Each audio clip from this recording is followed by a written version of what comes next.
So I have to admit that it took me a while to figure out what I was going to be talking about today. As in Friday is when the Lord finally told me what message I was supposed to be giving. So I've had to cram notes in between Friday night and last night and this morning. So I should be good. I should have enough notes. And the message that the Lord gave me, interestingly, seeing how God worked throughout the week, every day he gave me something different. But by the end of that day, and I was like, oh, that's what I'm going to talk about. But by the end of that day, I was like, no, I don't feel right. But once I actually did get that message, I was able to combine everything that he showed me during the week. So he's giving me one little piece every day. And so he gave me the full thing on Friday. And this is what we got. So we're going to be talking about Matthew 6:19 through 21. And this is the message about treasures in heaven. So this reads, "Do not lay up for yourselves treasures on earth, where moth and rust destroy, and where thieves break in and steal. But lay up for yourselves treasures in heaven, where neither moth nor rust destroys, and where thieves do not break in and steal. For where your treasure is, there your heart will be also." So our focus for this week is going to be on the treasures in heaven. And I got three main focal points that we are going to try to cover and try to hit. The first one is, what are they? What are the treasures in heaven? The second one is, how do we get those treasures? How do we store them up? And the third one is, are all the treasures the same? Are there differences? Are there different levels of treasures? So those are the things that we're going to look at. And the first thing, what's the first thing that pops to mind whenever I say treasure? What's the first thing any of you think of? Gold. Gold. Fires. I said What'd you say? Pirates. Pirates? So those are all correct, because what does all that lead back to? Like gold, money. Our first thought whenever we talk about treasures is financial money, some sort of something that provides us financial stability. That's what we think of when we think of treasures.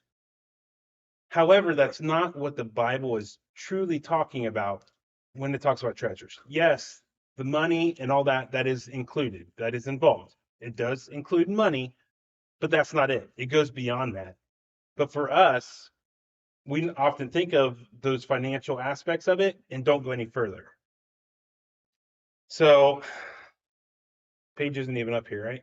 Nope. So, we'll tell a little story. So Thursday night, I said, is when I got the message. Well, it kind of came indirectly from Paige, because Paige wanted me to talk about tithing. And I'm like, I do not want to talk about tithing. Who wants to hear me talk about tithing? Nobody. Like, I'm not talking about tithing. Tithing. When you give your biblically 10%, whenever you give money to the church, that is tithing. And I'm like, man, I do not want to talk about tithing. So in an indirect way, Paige is getting her wish, but I'm only going to talk about for a little bit. Just a little bit. And this isn't, hey, give your money to the church thing. No. What I'm talking about is just tithing is a part of what this is, building up treasures in heaven. We're not going to, okay, yeah, so you tithe, you give money to the church. There's two types of tithing. There's tithing and there's generous gifts. So tithing would technically be your 10% that you give to the church, which I don't want to get into this. I think there's a lot more room in that. It's not, we don't live in a legalistic covenant right now. So the 10% is more give what you can. But there's also generous gifts, and that goes beyond that. So generous gifts would be like if you give to a charity, if you give to some sort of cause, if whatever else you would give money to, like we do the shoe boxes. That would be a charitable gift that goes beyond the tithing. So both of these are an aspect of treasures in heaven. But when we get to heaven, we're not going to have financial treasures given back to us. So I only talk about this whole concept of finances and tithing and charitable gifts because that is the theme that is often used throughout the Bible. So as we move on, we will see that even though money is talked about, that's not the focus of the discussion. The true focus is more on relationships, more on sacrifices, on servanthood, on doing things for other people more than it is about the finances. And it's also about the fruits of the Spirit: love, joy, peace, patience, kindness, goodness, gentleness, faithfulness, self-control. It's about those things. It's about living those aspects in your life. And even though that may show itself through finances, through giving, that's not what it's about. So my first example of this is the story of the rich young man. And this is Matthew 19, 20 through 22. And this is just the second half of that actual story. The first half is there was a rich young man that came to Jesus, asked Jesus, hey, what do I need to do to have eternal life? Long story short, Jesus says, follow the commandments. The young man's like, and that's where we're getting at, and that's where we're starting at. And the young man replies, the young man said to him, all these I have kept. What do I still lack? Jesus said to him, if you would be perfect, go sell what you possess and give to the poor, and you will have treasure in heaven. And come, follow me. When the young man heard this, he went away sorrowful, for he had great possessions. So the man walked away sorrowful because he was told to sell all of his worldly stuff. All this stuff that he has spent a lifetime acquiring that made him like an important person on this world. But in the eyes of Jesus, the eyes of God, that stuff is meaningless. It's not about building up our treasures here on earth. Because if you notice, Jesus said if you go and sell all your stuff, then you will receive treasures in heaven. So it's not about the stuff you acquire while you're on earth. It's about that generosity. Because Jesus said to sell it and give it to the poor. So it's the act of helping, the act of servanthood, giving those finances, anything, that property, whatever it happens to be, giving it to the poor. It's that act that is building up the treasure in heaven. It's not the finances that we acquire. And that kind of leads into our next verses, which is kind of like an opposite, but it's similar. And this is the story of the widow's offering. And this is Mark 12, 41 through 44.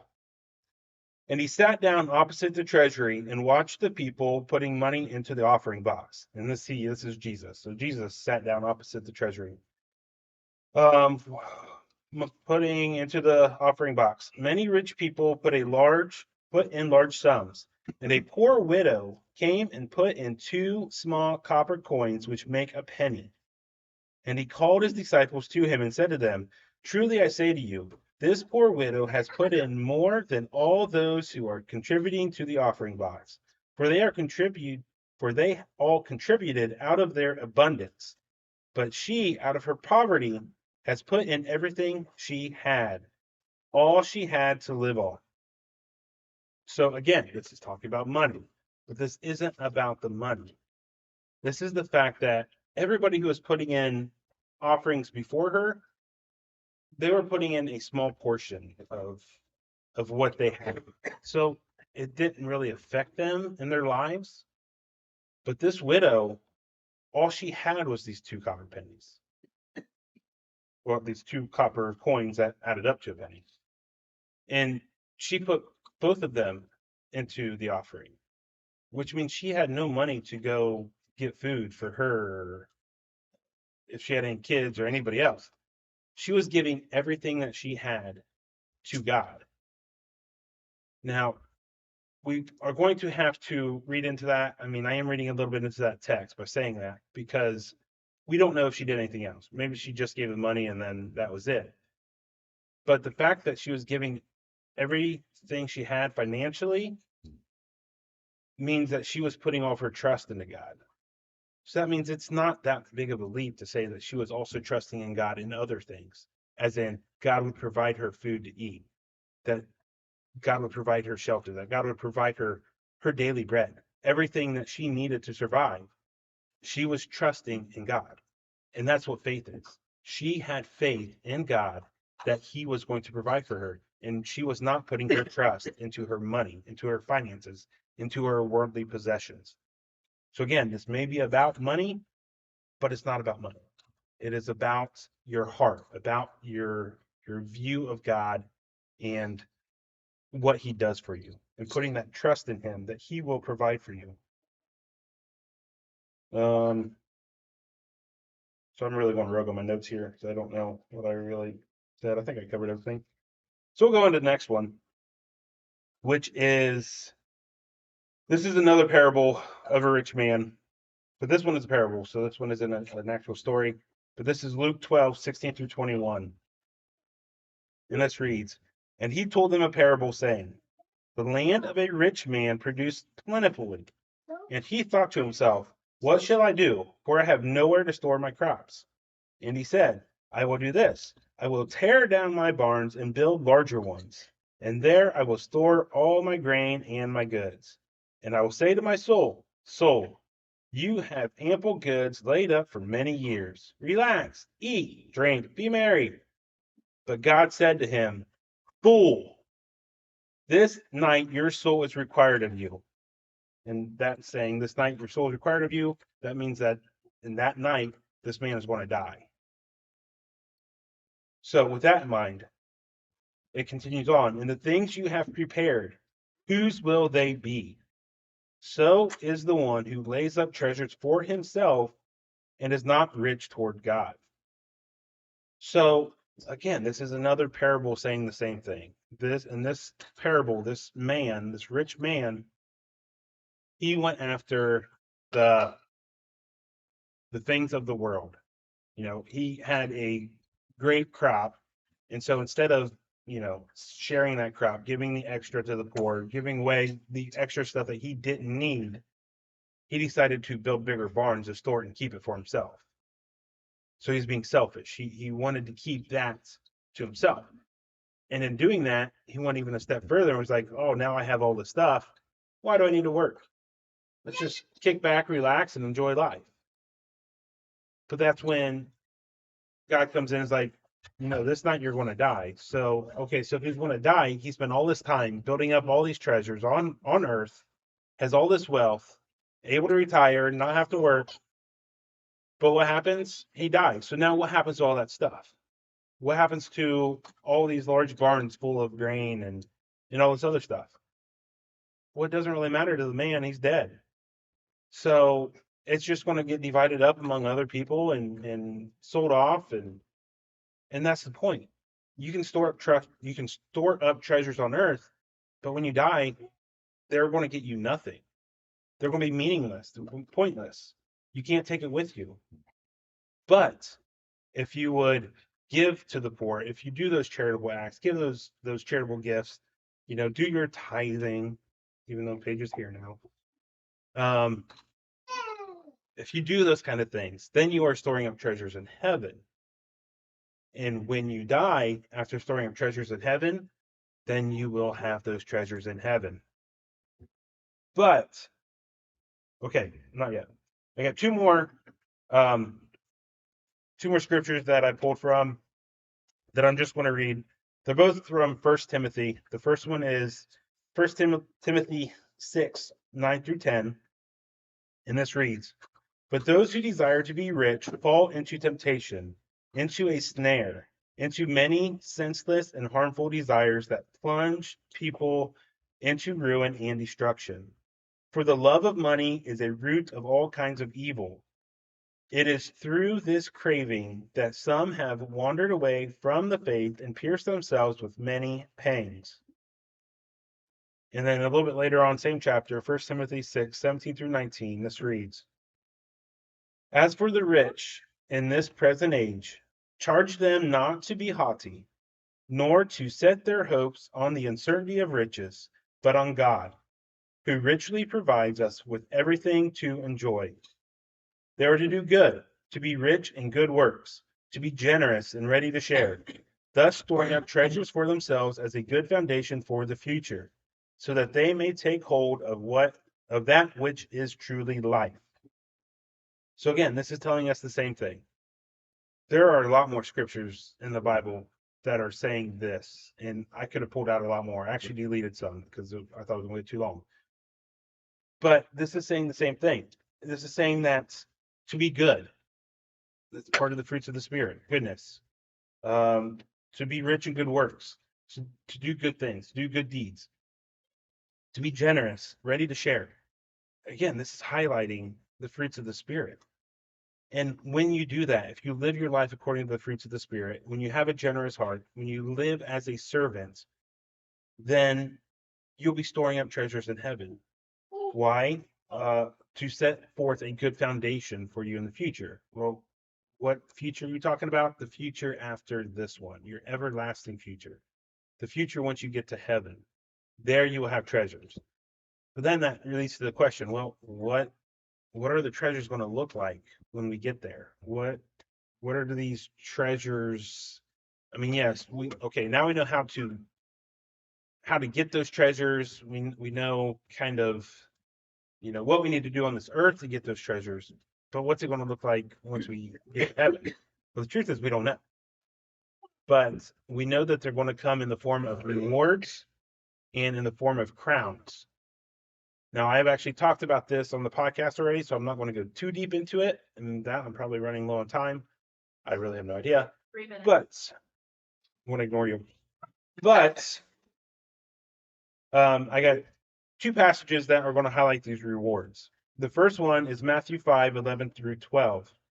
It says, "Blessed are you when others revile you and persecute you and utter all kinds of evil against you falsely on my account. Rejoice and be glad, for your reward is great in heaven.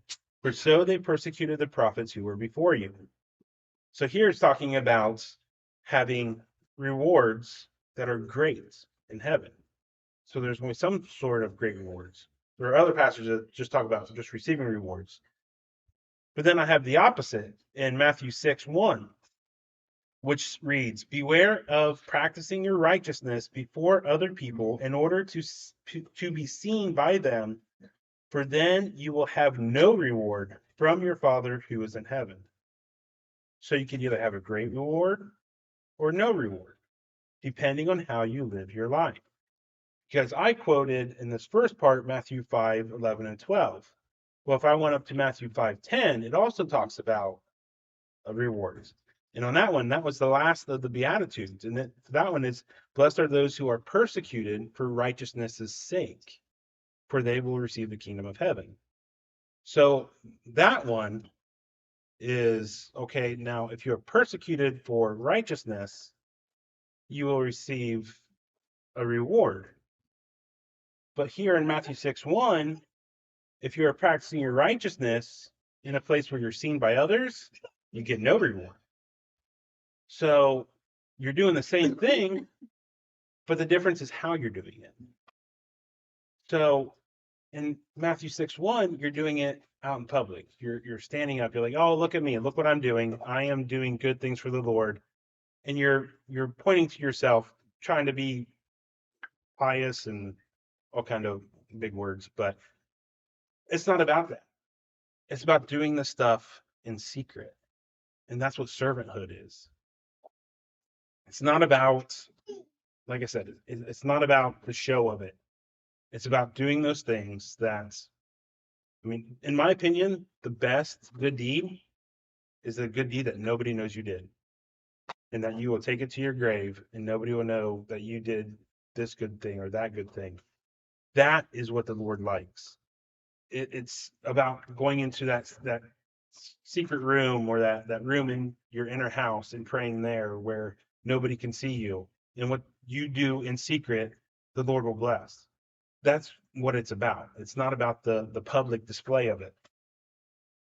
So wrapping this up, because I know we were getting short on time. So what are we supposed to take from all this? So the first thing I said we're going to talk about is what are these treasures of heaven? And we talked about money, but again, it's not about the money. It's the way you interact with other people. Yes, it may include money, but it's not about the money. It's about the interaction. It's about the fruits of the spirit. It's about your servanthood, your servant spirit. It's about that kind of stuff. And what they're going to end up being when we get to heaven are they're going to come in the form of rewards and crowns. And again, I didn't get too much into that because that would be way too much to cover. So how do we get them? Again, it's through acts of good service, acts of deeds, through kindness, goodness, gentleness, faithfulness, all the fruits of the spirit. Through proclaiming the good news of Jesus. I mean, if we are going out in public and we are sharing Jesus with others, we are doing God's good work. And it may not have to be big and bold. It's just, it could be done through your daily life, just the way you act, just the way you live. You can do that right where you work. I mean, you don't have to do anything big and crazy in order to make this. And then the last thing is, are they all the same? And the answer is no. Like we kind of pointed out, there are different levels of rewards, different levels of crowns, and depending on how you live your life on this earth, the more good deeds you do, the more you live your life according to the way Jesus or God is calling you to. If you're living your life righteously, which is living right in the eyes of God, or if you're living your life faithfully, which is trusting in God, that no matter what happens in life, good, bad, ugly, no matter what happens, you trust that God is going to take care of you and provide for you, and that even if it costs you your life, you are doing what you think God's will is for you in your life. It's through those actions that we will receive different levels of rewards in heaven. So, any questions? Anyone wants to advice? Okay, that's all I got. Very good.